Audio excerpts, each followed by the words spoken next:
할렐루야. 오늘 귀한 제단에 부족한 사람을 불린도해 주신 하나님 은혜에 감사하고 또 이 한인교회 담임 목사님과 여러 장로님들, 또 오늘 특별히 제대로 남성교회 또 헌신예배 부족한 사람을 불러주셔서 진심으로 감사합니다. 오늘 이 어버이 주일입니다.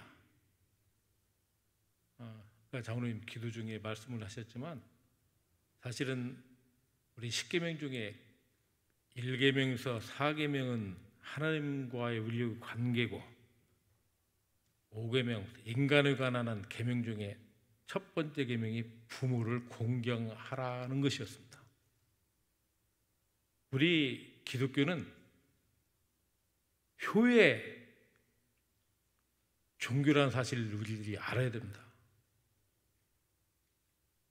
오늘 이 어버이 주일에 특별히 75세 이상 되시는 어르신들 남성교회 베드로 남성교회 헌신예배에 부족한 사람이 와서 말씀을 증거하게 돼서 감사하면서도 좀 두려운 마음입니다.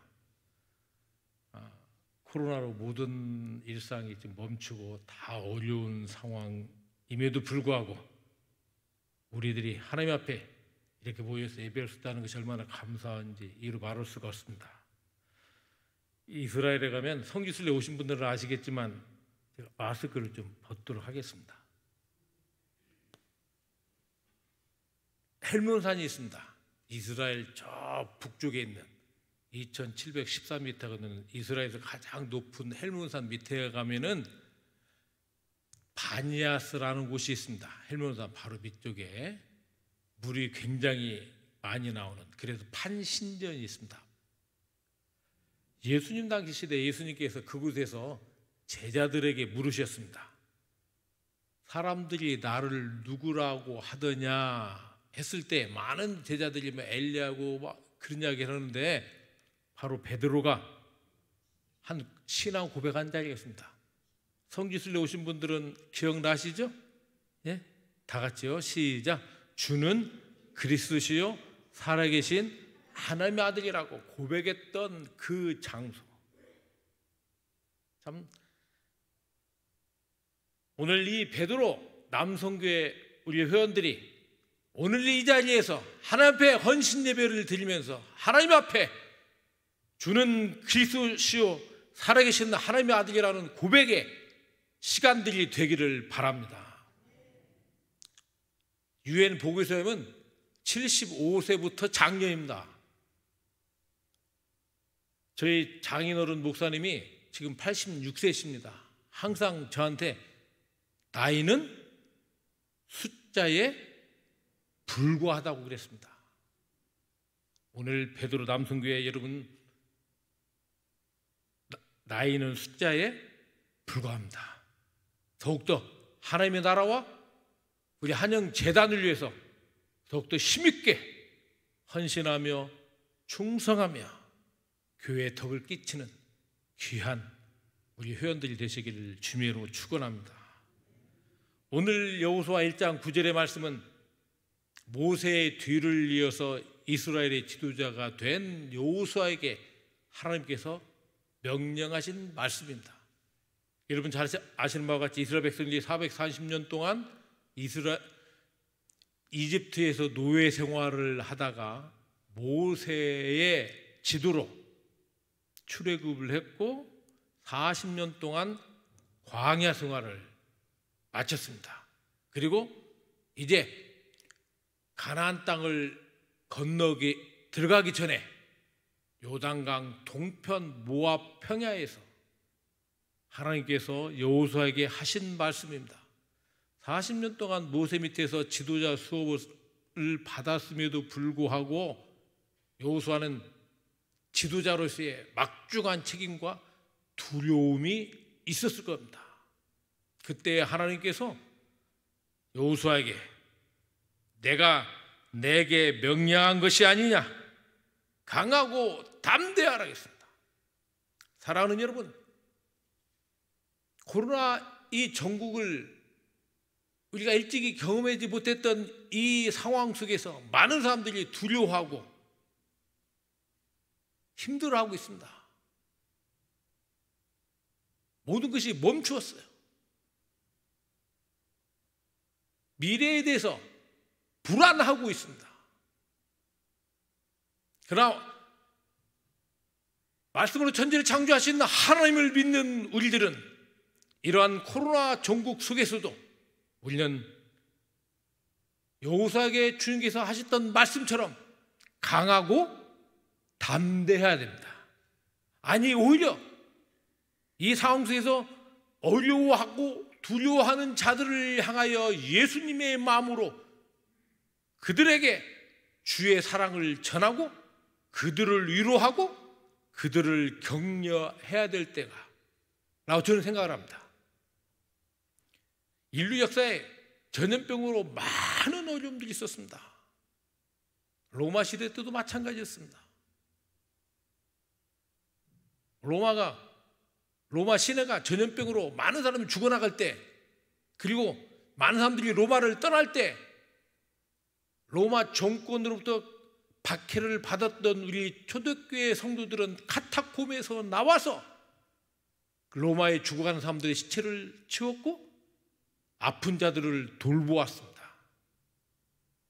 세상 사람들은 도망갈 때 우리 믿는 자들은 그 안으로 들어와서 그들을 위로하고 주님의 사랑으로 그들을 품었습니다. 그것이 결국은 로마 제국을 예수 그리스도의 사랑으로 정복하게 되는 계기가 됐다는 사실입니다. 많은 사람들이 지금 어렵다고 이야기를 합니다. 그러나 지금이야말로 우리 믿는 자들이 세상을 향하여 예수 그리스도의 사랑을 증거하고 보여줄 수 있는 기회라고 저는 생각합니다. 그러기 위해서는 우리 믿는 자들이 두려워하지 않아야 됩니다. 강하고 담대한 마음으로 세상을 향하여 나가야 됩니다. 내가 어디로 가든지 내 하나님 여호와가 너와 함께 하신다고 하셨습니다. 우리가 살아가는 것이 아닙니다. 우리 뜻대로 살아가는 것이 아니라 하나님께서 우리와 함께 하시기 때문에 우리가 넉넉하게 이 상황 속에서 승리할 수가 있고 세상을 향하여 주의 사랑과 복음을 전할 수 있는 기회라고 저는 생각합니다. 저는 베들레헴 예수님 태어나신 동네에서 살고 있습니다.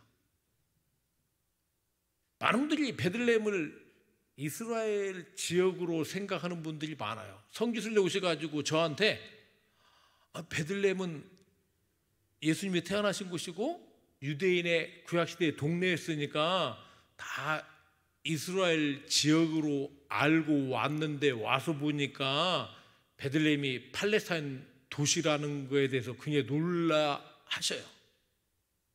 우리 한국교회가 사실은 이스라엘을 많이 아는 것 같지만 좀 많은 부분에서 아쉬운 부분들이 많이 있습니다. 베들레헴은 이스라엘 지역에 속한 도시가 아니라 팔레스타인에 속한 자치도시 중에 하나입니다. 우리가 이 팔레스타인에 대해서 오해가 참으로 많습니다. 우리는 아직도 구약적인 사고와 율법적인 사고로 그 땅을 바라보기 때문에 이스라엘과 팔레스타인을 바라보는 시각에서 차이가 납니다. 이스라엘은 선민이고 성지고 하나님의 택한 백성이라는 사고가 우리에게 있습니다. 반면에 팔레스타인 구약시대 때 블레셋의 후손이고 하나님의 백성들을 괴롭혔던 그 자들이기 때문에, 그리고 언론에서 팔레스타인에 관한 이야기가 굉장히 부정적으로 많이 나옵니다. 뭐 지금이야 덜하지만 한 20년 전만 해도 몸에다 폭탄 돌고 팔레스타인들이 자살 테러를 많이 했습니다. 그리고 많은 분쟁 속에서 있었기 때문에 팔레스타인에 대한 이미지가 별로 좋지 않습니다. 부정적입니다. 그러다 보니까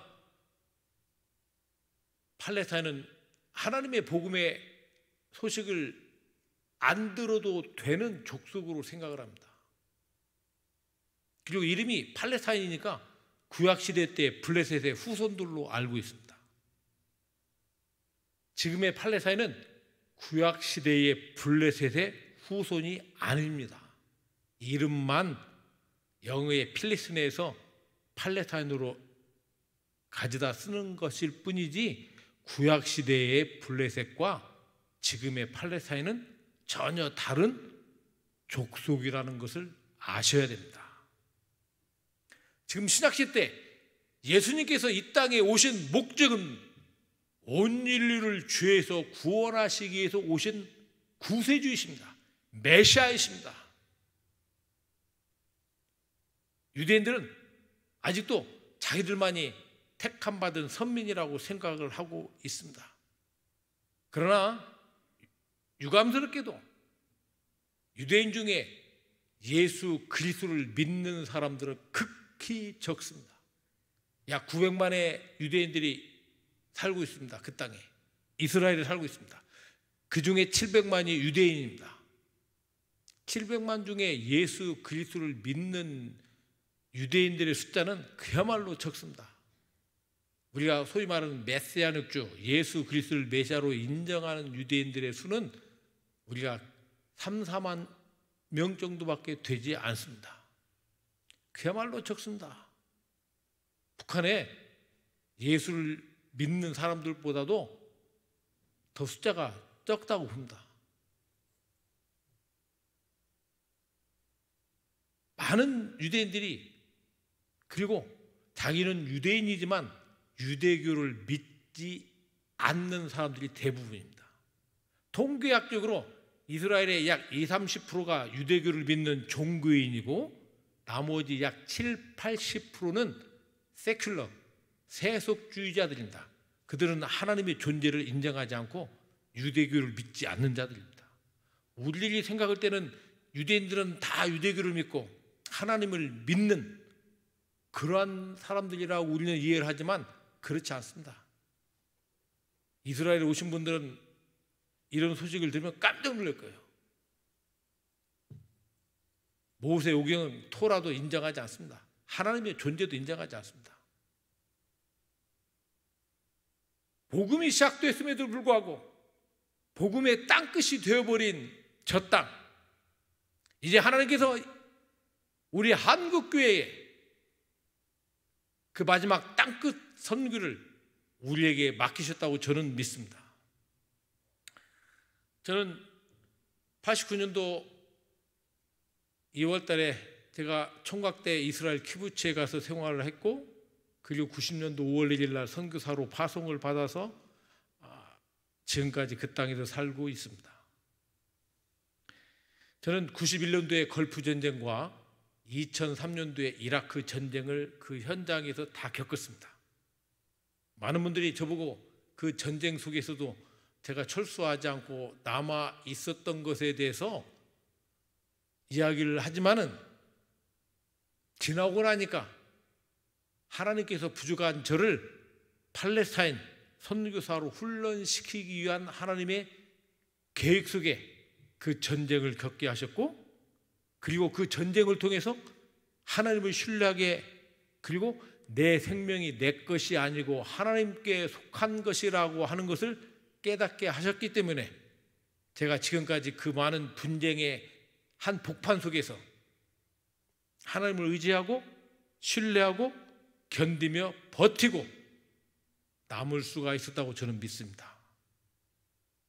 그리고 많은 선교사님들이 선교 현장에서 정착하기 전에 겪는 어려움 중 하나가 경제적인 이유입니다. 저도 많은 경제적인 어려움을 겪었습니다. 지금 제가 당뇨 환자로 하루에 2번씩 인슐린 주사를 받고 있습니다. 저는 저희 집안에서 당뇨가 없어요.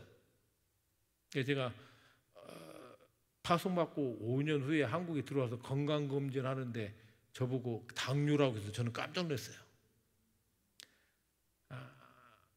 그만큼 선교 초창기에 많은 스트레스를 제가 받았습니다. 여러분, 구약 시대 때의 그 엘리야의 까마귀 이야기를 아실 겁니다. 까마귀를 통해서 엘리야를 먹이시는 하나님은 이 시대에 우리들에게도 적용이 됩니다. 저희를 그 파송했던 교회가 두 교회가 500불씩 해서 저희를 파송했습니다. 그 당시에 그 예루살렘에서 집값이 한 달에, 거기는 월세니까요, 한 달에 500불이었어요. 500불 내고 나면 500불 가지고 살아야 돼요. 그게 정말로 기적 같은 은혜로 사는 거예요. 그런데 한 교회가 문제가 생겨서 파송을 중단하고 또 한 교회가 순교비를 제대로 보내지 않았어요. 정말로 하루하루를 살아간다는 것이 정말로 힘든 그런 나날들이었습니다. 저희가 예루살렘 성 안에 아랍교회 그 사택 2층에서 저희들이 집세를 못 내서 길 밖에 나갈 수밖에 없는 상황이었을 때에 미국 선교사님이, 나자렛 교단의 선교사님이 저희로 하여금 그 교회 2층 사택에서 살 수 있도록 배려를 해주셔서 저희들이 그 사택에서 살았습니다. 오래된 그 선교순례 오신 분들 아시지만 예루살렘 성에 있는 교회들은 보통 수백 년 된 건물들이에요. 돌로 된 그 집이었는데 참 겨울 되면 밖에보다 안이 더 추웠어요. 그런 곳에서 저희들이 살면서 제가 그 너무나 추워서 이 무릎 관절을 풍든다고 그러죠. 제가 그래서 지금까지 좀 그때의 그 추위로 인해서 고생을 지금도 하고 있습니다. 하루하루를 산다는 것이 정말로 힘들었어요. 그때 하나님께서는 까마귀를 통해서 저희를 먹여 살리셨습니다. 정확하게 한 달 동안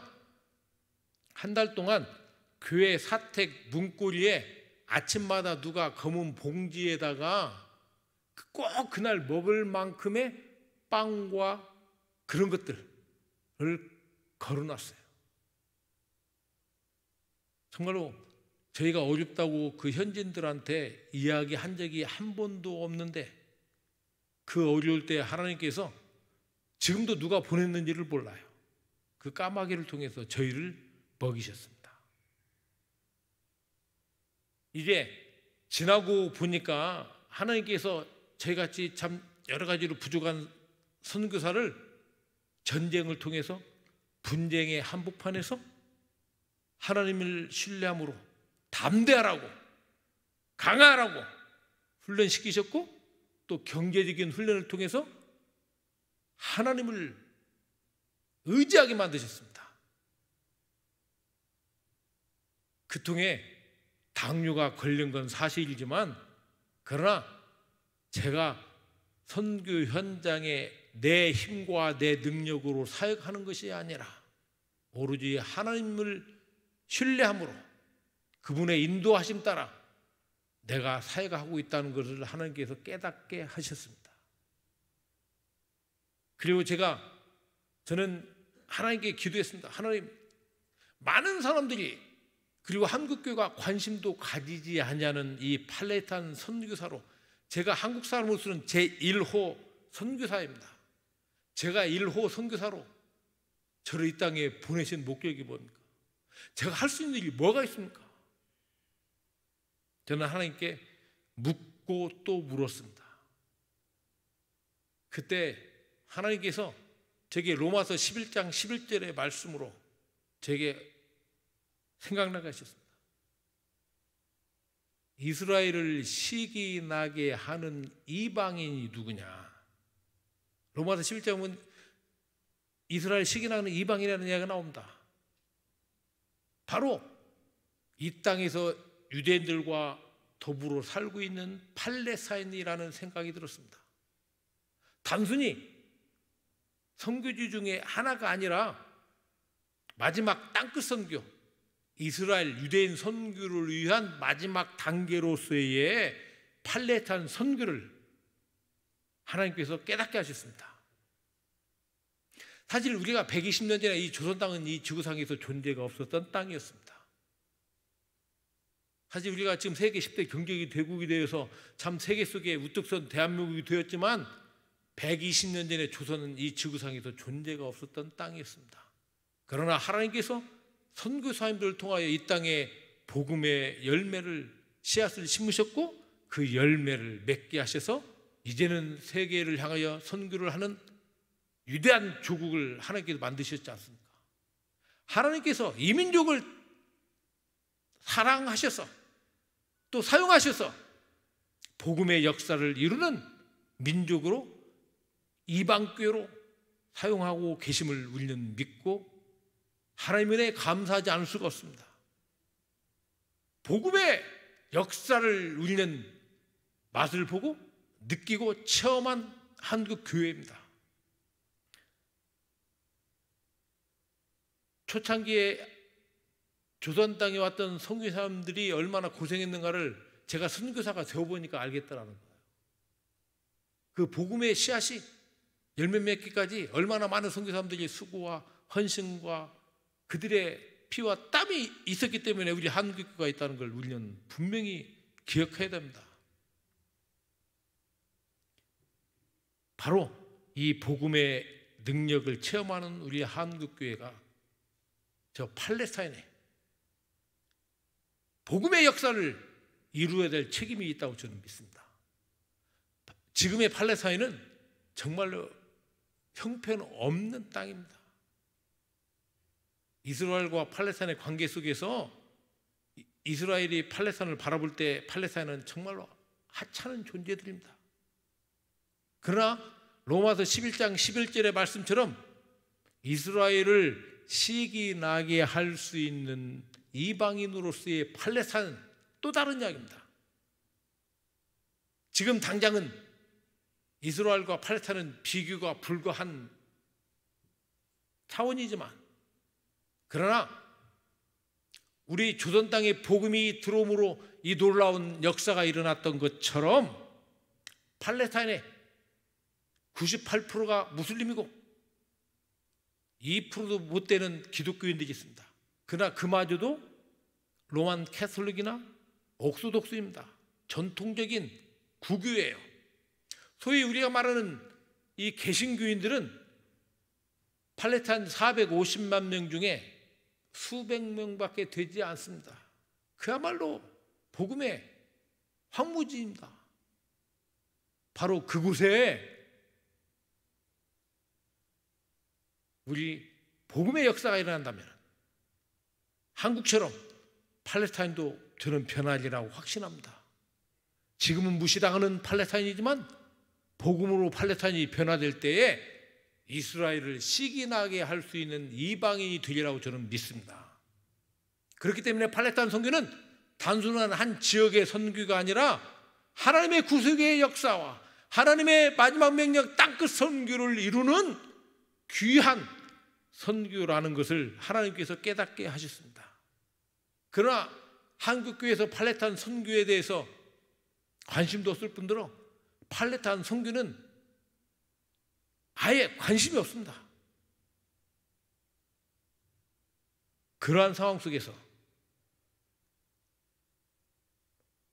제가 한국 사람으로서의 1호 팔레스타인 선교사를 하나님께서 시키셨습니다. 제 역할이 무엇이냐라는 것에 대해서도 저는 많이 하나님께 물었습니다. 바로 이 팔레스타인 선교의 중요성을 깨닫고 이 상황 속에서 한국교회가 팔레스타인 선교 그리고 팔레스타인 선교를 넘어서 이스라엘 선교할 수 있는 기반을 닦아야 된다고, 그래서 저를 보냈다고 저는 굳게 믿었습니다. 여러분, 선교라는 것이 감정과 열정만 갖고 되는 것이 아닙니다. 우리가 전쟁할 때도 아무리 좋은 무기와 열정이 있어도 그 적진에 들어가서 전쟁을 할 수 있는 교두보가 있어야 되고 전략이 있어야 되고 종합적인 것입니다. 근데 제가 그곳에서 살아보니까 한국교회가 이스라엘 선교단 관심을 갖고 선교사를 파송하고 참 열심을 내는 데에 비해서 현장 선교를 할 수 있는 기반들이 없다는 거예요. 비자 문제로 어렵지요. 한국교회 이름으로 되어진 선교할 수 있는 기반들이 많지 않아요. 이게 참으로 어려워요. 그래서 제가 하나님, 우리 한국교회가 선교할 수 있는 기반을 위한 선교센터가 필요합니다라고 기도했습니다. 그래서 2007년도에 10년 동안 기도한 끝에 여러분 성경 룻기에 나오는 보아스의 뜰에 450평의 땅을 한국교회 이름으로 구입을 하고 팔레타인 자치정부에 등록을 했습니다. 정식으로. 아멘. 정말 놀라운 은혜를 하나님께서 우리 한국교회에 베풀어 주셨습니다. 그리고 2010년도 3월 달부터 공사를 시작을 해서 지금까지 공사 중에 있습니다. 지금 거의 다 마무리가 된 상태이지만 놀라운 역사를 하나님께서 이루셨습니다. 사랑하는 여러분, 우리 한국교회 이 마지막 시대에 하나님께서 주신 사명이 너무나도 막중하다는 것을 저는 깨닫습니다. 많은 분들이 이스라엘을 성지 순례지로만 여기고 있지 그것이 선교지라고 생각하시는 분들이 많지가 않습니다. 이제는 그 땅을 향하여 바라보는 우리의 시선이 바뀌어야 될 때가 되었습니다. 마지막 땅끝 선교지입니다. 감난산에서 하늘로 승천하시면서 주님께서 우리들에게 하신 마지막 사도행전 1장 8절의 말씀을 이제는 우리 한국교회가 바로 깨달아서 땅끝까지 복음을 증거하는 우리 한국교회로 우리가 다시 한번 새롭게 하나님 앞에 서야 될 때가 저는 되었다고 저는 믿습니다. 이제 그 화면을 좀 보면서 말씀을 드리겠습니다. 화면을 좀 보여주시면 고맙겠습니다. 저희가 그 지금의 센터를 세우기 전에 그 베들레헴 예수님 탄생교회 옆에서 저희가 유치원을 했습니다. 그때의 그 사진인데 많은 분들이 팔레타인 선교는 불가능하다고 이야기를 해요. 쉽지 않다고 이야기를 합니다. 물론 쉽지 않습니다. 98%가 이상이 무슬림들 속에 들어가서 선교한다는 것은 정말로 쉽지 않습니다. 하나님의 은혜와 도우심이 아니고는 불가능한 사역이라고 저는 생각합니다. 그럼에도 불구하고 팔레타인의 그 인구의 그 80%가 18세의 아이들입니다. 그렇기 때문에 아이들이 많아요. 그 아이들을 상대로 한 어린이 사역은 선교는 가능한 부분이라고 저는 믿습니다. 그래서 저희가 팔레타인 자치정부 그 교육부에 교육 유치원을 등록해서 유치원을 시작을 했었어요. 그래서 저희 센터에 그 유치원 졸업한 아이들이 베들레헴에 수백 명이 됩니다. 그래서 제가 벌써 그 아이들이 벌써 시집장가 가지고 애도 낳고 다 어른들이 됐어요. 네. 그 다음에요. 저 보세요. 저 무슬림 아줌마들요. 자기들 자녀를 그 사랑하지 않는 부모는 없어요. 사실 우리 어버이들에게 있어서 자녀들은 자녀를 위해서는 무엇이든지 할 수 있는 게 부모의 마음 아니지 않습니까? 마찬가지입니다. 무슬림들도 자기 자녀들을 위해서는 자기 자녀가 잘 되는 일이라면 저희가 기독교 교육을 시킴에도 불구하고 저희 유치원에 저게 보냈다고요. 저 사진은 그 성탄 때 아이들에게 성탄 선물을 나눠주는 모습이고요. 그 다음에요, 유치원 졸업식 할 때에 그 아이들의 모습입니다. 제가 팔레탄 선교의 가능성을 저 아이들을 통해서 보고 있습니다. 그 다음에요, 이게 저희 지금 현 센터 세우기 전에 조감도의 모습입니다. 450평에 저희가 5층 건폐로는 650평의 건물 조감도입니다.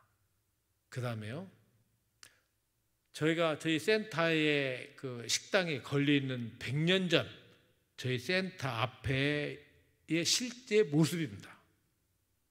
저 사진을 보시면서 보아스의 뜰에서 이 모습을 우리에게 상상할 수가 있습니다. 바로 이 보아스와 이방 여인 루시, 저 보아스의 뜰에서 만났던 장소가 바로 우리 제 센터가 세워진 곳입니다. 자, 사랑하는 여러분, 지금부터 3000년 전의 이야기입니다. 우리는 룻기를 읽으면서 그냥 유대인 보아스와 이방 여인 룻이 만났던 어떤 사랑의 이야기로 룻을 이해하는 분들이 많지만, 이 룻기는 대단히 중요한 하나님의 사랑을, 하나님의 구속의 역사에 있어서 중요한 성경이 바로 룻기입니다. 성경에 보면은 하나님의 회중에 들지 못하는 이방 족속 두 민족이 있습니다. 암몬과 모압 족속입니다. 이 모압 족속, 이방 여인, 그리고 과부가 되어버린 이 룻을 통해서 하나님께서 룻을 택하여서 보아스와 만나서 다윗의 가문을 이루게 하신 장소가 바로 저희 센터가 세워진 보아스의 뜰입니다. 그리고 다윗의 가문에서 예수 그리스도께서 탄생하셨습니다. 대단히 중요한 장소입니다. 바로 그곳에 3000년이 지난 지금 하나님께서 우리 한국교회를 통하여 그곳에 선교센터를 세우게 하셨고, 다시 이방여인 룻을 사용하셔서 하나님의 역사를 이루신 것처럼 이방교회인 우리 한국교회를 통하여 하나님의 역사를 이루시기 위해서 저곳에 모든 사람들이 불가능하다고 여겼던 저곳에 센터를 세우게 하셨음을 저는 믿습니다. 자, 그 이야기를 하도록 하겠습니다. 예. 그리고 2010년도 3월 달에 제가 기공식을 했습니다. 그 땅에서요. 그때 팔레탄 문화부 장관, 시장, 한국 대사 많은 분들이 오셔서 센터 기공식에 참석을 하셨습니다. 그 다음에요. 그리고 역사적으로 땅 파기를 했습니다. 터 닦는 작업을 했을 때 제가 저때 지금도 저 공사를 하는 걸 제가 보면서 가슴에 막 뜨거움이 있었어요. 많은 사람들이 불가능하다고 여겼던 이 보아스의 뜰에 한국교회를 통하여 아무도 관심 갖지 않은 이 팔레탄 이 선교를 위해서 이곳에 땅을 사게 하셨고, 그리고 저 터를 닦게 하신 하나님의 은혜를 생각할 때 제가 너무나도 가슴이 벅찼어요. 사실은 이스라엘에 대한 한국교회 관심이 참으로 많습니다.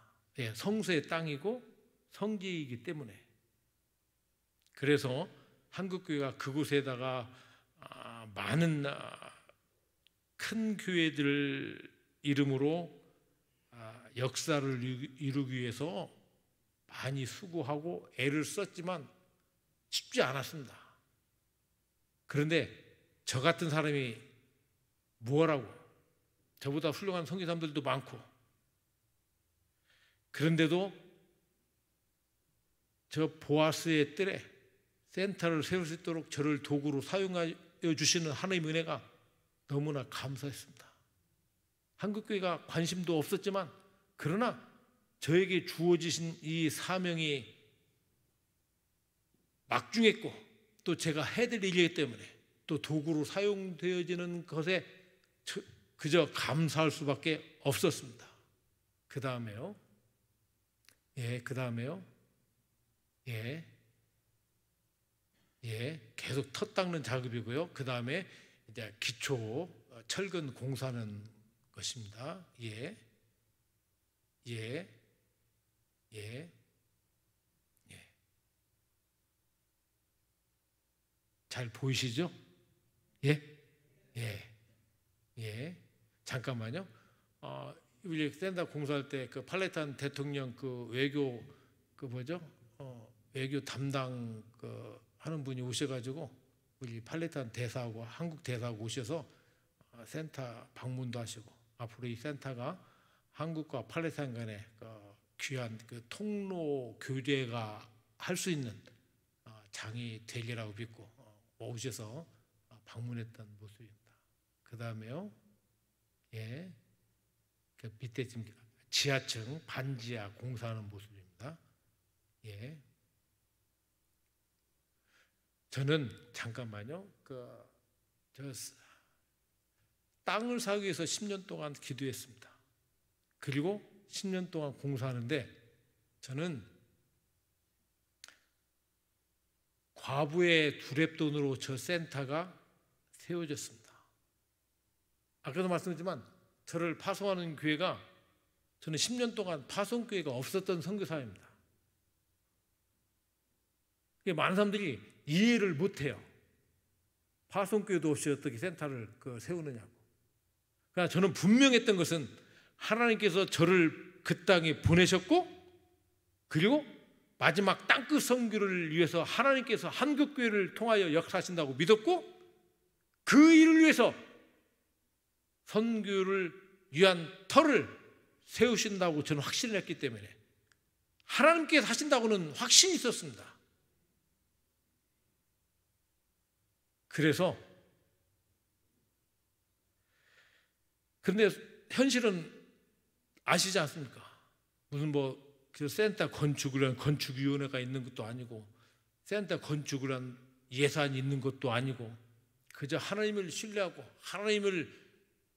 하나님께서 함께 하신다는 그 믿음으로 시작을 했고 그러다 보니까 10년 동안 공사를 지금 하고 있는 중에 있습니다. 근데 저는 과부의 두랫돈으로 세워진 센터가 저 센터라고 저는 믿습니다. 정말로 눈물겨운 사연들이 많습니다. 그러나 그 중에 하나 제가 꼭 말씀드리고 싶은 분이 있어요. 저기 그 상주 서문교회가 있습니다. 경상도에 가면 상주 서문교회가 있습니다. 제 그 천안 목사의 친구인데 저는 이게 유명한 선교사도 아니다 보니까 한국 와도 누가 오라고 초청도 않고 그래요. 근데 그 상주 서문교회 친구 목사라고 저를 소개해서 그 교회에 가서 제가 오후 예배 때에 저희 센터를 그때 이제 공사를 떼요. 초창기에. 제가 센터 이야기를 했습니다. 왜 센터가 필요하고 이것이 단순한 그냥 선교센터가 아니라 하나님의 마지막 역사를 이루는 데 있어서 필요한 한국교회 전체가 같이 공유해야 될 공간이 될 센터라고 제가 이야기를 했고 그리고 내려왔는데 그 담임 목사님께서 저를 보자고 하는 거예요. 어느 여집사님이 목사님 설교를 듣고 센터를 위해서 헌금을 하시겠다고 그 집사님을 모시고 왔어요. 근데 저는 참 지금도 그분 이야기만 하려면 가슴이 먹먹한데 그분은 그 시장에서 좌판 놓고 야채 가게를 하시는 여집사님이셨습니다. 근데 저희 센터 설교를 듣고 우리 센터 건축을 위해서 헌금을 하시겠다는 거예요. 근데 더 놀라운 것은 자기 딸 그 결혼식 자금하고 자기 아들 대학 입학금을 그 당시에 3천만 원을 헌금한 거예요. 그게 굉장히 보통 돈도 아니에요. 어마어마하게 큰 돈이에요. 그래서 제가 그 헌금을 한다고 그러시길래 제가 그 목사님한테 그랬어요. 목사님, 제가 센터 짓는 게 아무리 급해도 어떻게 이런 헌금을 받습니까? 제가 받을 수 없습니다. 어제 거지를 했어요. 생각을 해보세요. 딸내미 결혼식 자금이고 아들 대학 그 입학금인데 내가 목사님 내가 받을 수 없습니다. 그리고 제가 돌아왔어요. 그런데 이제 그 교회 장로님들이 이제 당회에서 이걸 어떻게 하냐. 그 저한테 연락을 했어요. 목사님 이거 보내야 되는데 어떻게 해서 저 받을 수 없습니다. 1년 후에 당회에서 결정을 했습니다. 이거는 목적 헌금이니까 베들레헴 센터 짓는데 보낸다고. 그래서 1년 후에 베들레헴으로 보내와서 참 그런 놀라운 헌금을 통해서 세워진 센터가 저희 센터입니다. 이번에 제가 작년 10월 달에 비자 문제 때문에 4년 동안 어렵다가 들어왔습니다.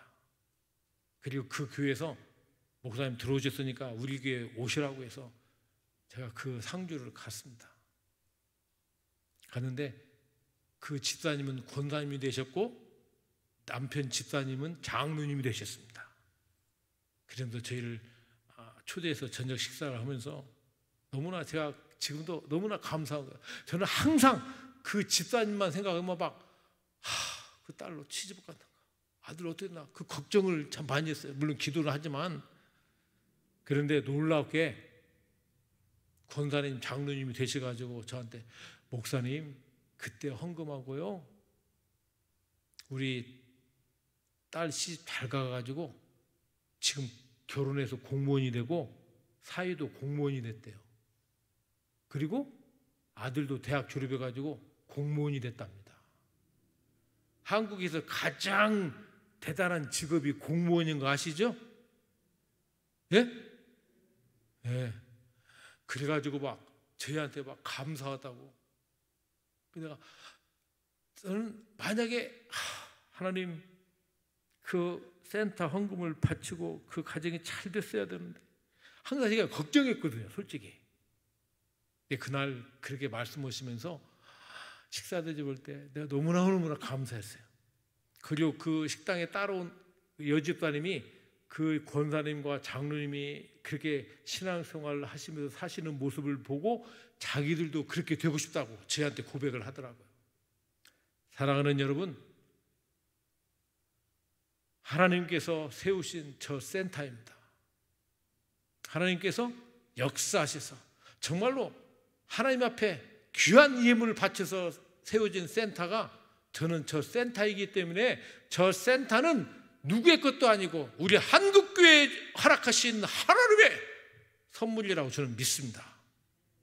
우리 한국교회 전체의 귀한 자산이라고 저는 믿습니다. 그 다음에요.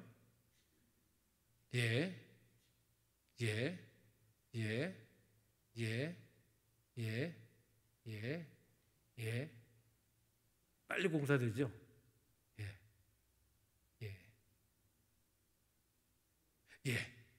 그렇게 해서 이렇게 10년 만에 저렇게 아름다운 센터가 나왔습니다. 박수 한번 칠까요?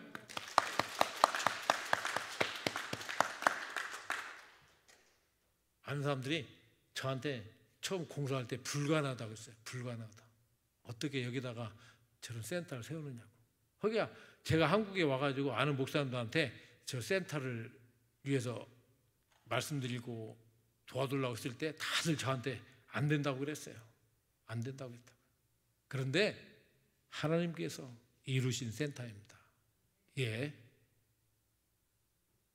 자, 옆에 모습이고요. 뒷모습입니다.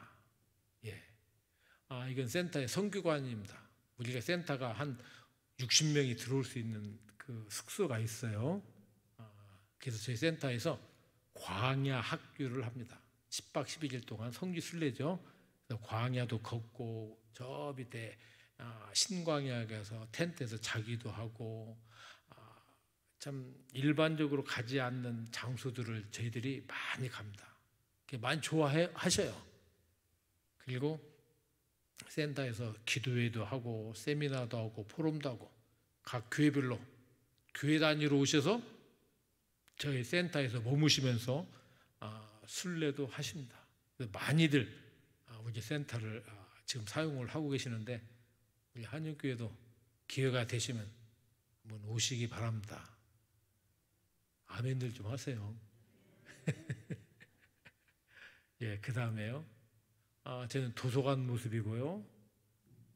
우리 그 예배당 본당의 모습입니다. 약 한 200명 정도 들어갈 수 있는 저기서 세계 기도회도 저희가 하고 많이 모입니다. 예, 저희 그 성교관의 그 숙소의 모습입니다.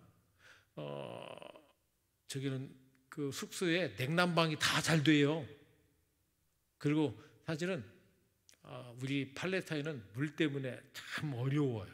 물 부족으로. 그런데 저희 센터에 감사하게 물 탱크를 크게 만들어서 물 걱정이 없이 저희들이 사용할 수 있습니다. 그래서 화장실과 샤워실 모습이고요.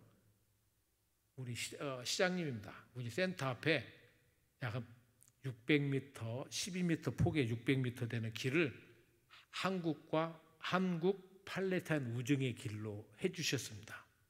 시의회에서 정식으로 그 서류를 제가 시장실에서 받는 모습입니다. 그 서류가 저것이고요.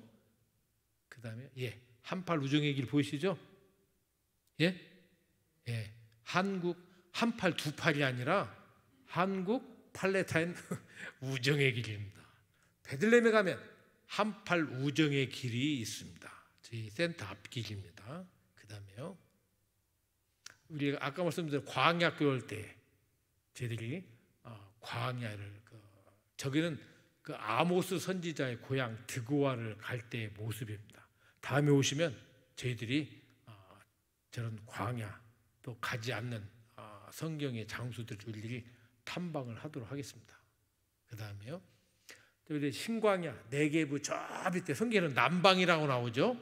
신광야에서 저희들이 텐트에서 잘 때에 저희들이 저녁할 때의 모습입니다. 제가 파란 것이 상추예요. 상추고 그 저기서 삼겹살을 저희들이 구워 먹습니다.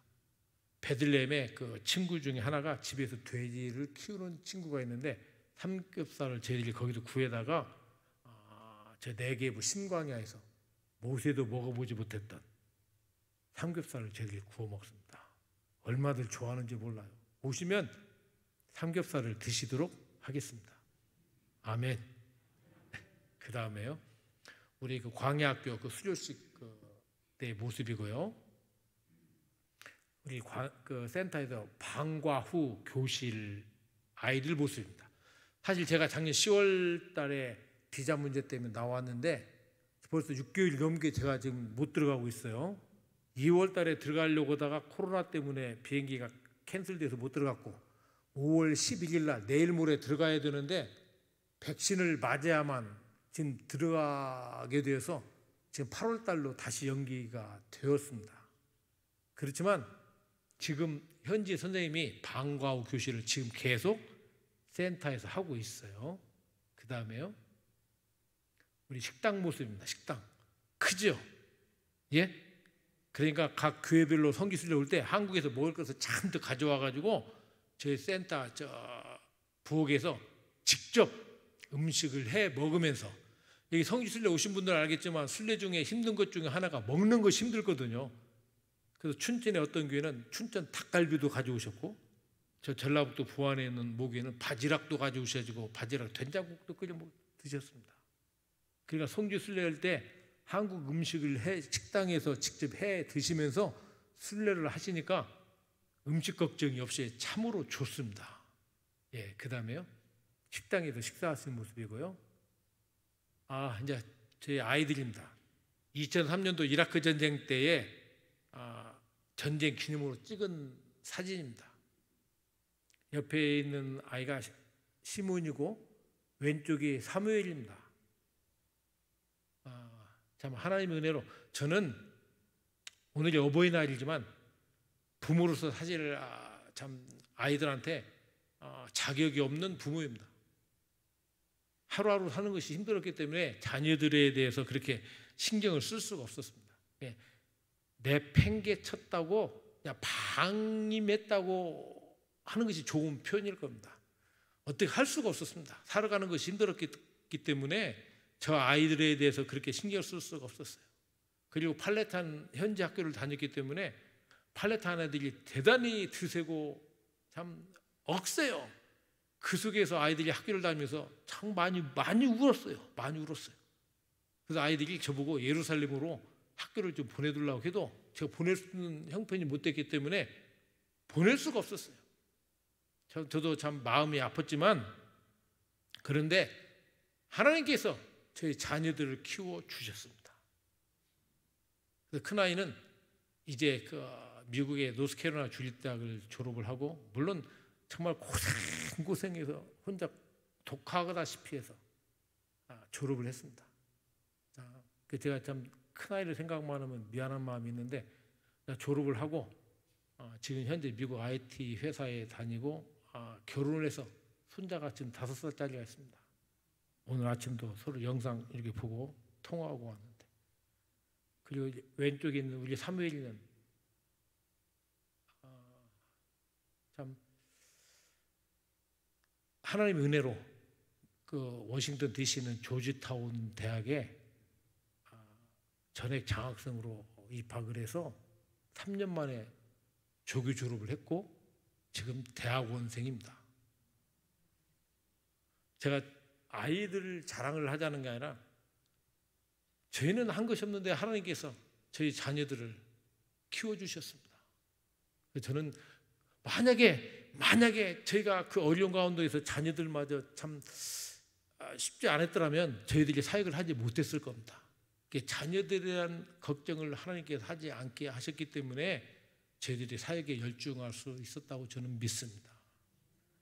모든 것이 하나님의 은혜이고 감사할 것밖에 없습니다. 그 다음에요, 누군가 아시죠? 예? 우리 사모님, 최순아 사모님께서 7년 전에 저희 센터에 오셔가지고, 그때가 저희 센터가 기둥밖에 없었어요. 그 계단도 없어가지고 막 거기 올라가려면 힘들었어요. 그리고 먼지만 있고 그 땅바닥에서 그 신문지 깔고 저희가 기도를 했습니다. 그 어려울 때에 사모님 오셔서 참 기도 많이 해주셨습니다. 저희를 많이 위로해 주셨습니다. 사모님께서 또 침을 잘 놓으시잖아요. 현지인들에게 많이 침으로 그들을 위로하고 치료해 주셨습니다. 지금도 사실은 제가 오늘 이 자리에 설 수 있는 건 하나님의 은혜고, 또 사모님께서 기도해 주셔서 제가 오늘 이 자리에 섰습니다. 너무나도 감사하고 저희 센터를 위해서 어려울 때 오셔가지고 많이 애쓰시고 수고해 주셨고, 그리고 지금도 부족한 저희들과 센터를 위해서 기도해 주셔서 얼마나 감사한지 이루 말할 수가 없습니다. 저희는 부족하지만 하나님께서 사용하셔서 지금까지 하나님의 은혜를 입고 저희들이 사역하고 살아가고 있습니다. 사랑하는 여러분, 오늘 여호수아 1장 9절의 이 말씀은 여호수아에게만 하신 말씀이 아니라 이 코로나로 이 어려운 이 시국을 살아가는 저희들에게 하나님께서 주시는 말씀으로 우리가 받고, 이 코로나 전국 속에서도 우리가 강하고 담담으로 하나님의 사람으로 세상을 향하여 나갈 수 있는 우리를 바랍니다.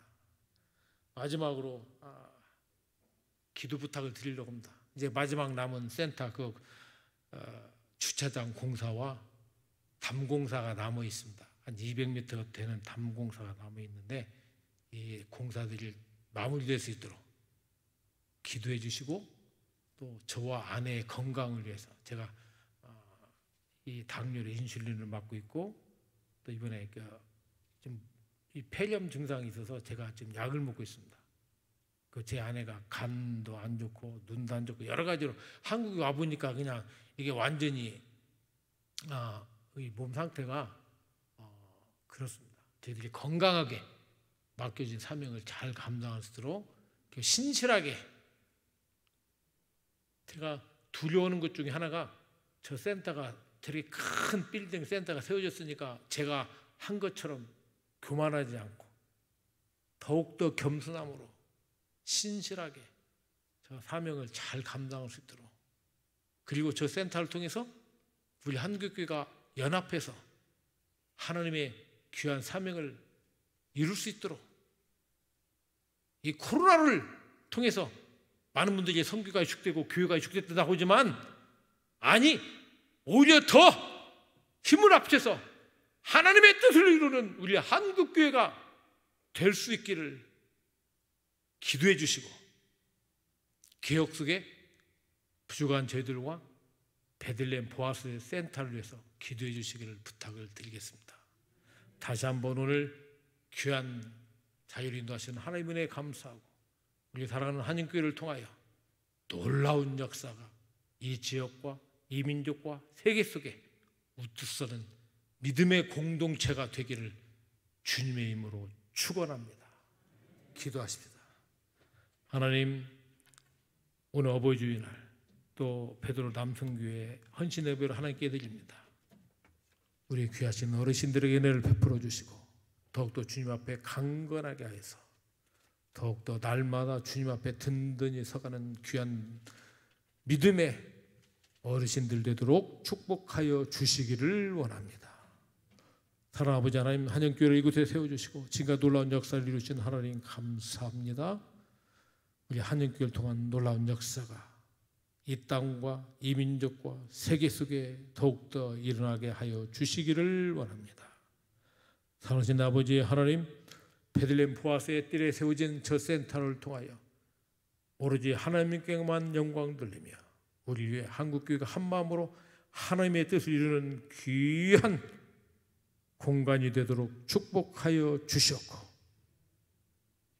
저희들에게 맡겨진 일들을 겸손함과 신실함으로 잘 감당해 나갈 수 있도록 주님 도우시고, 마지막 남은 공사도 은혜 가운데 잘 이루어지게 하여 주시옵소서. 감사하고 부재한 주인 예수님의 이름으로 기도하였습니다. 아멘.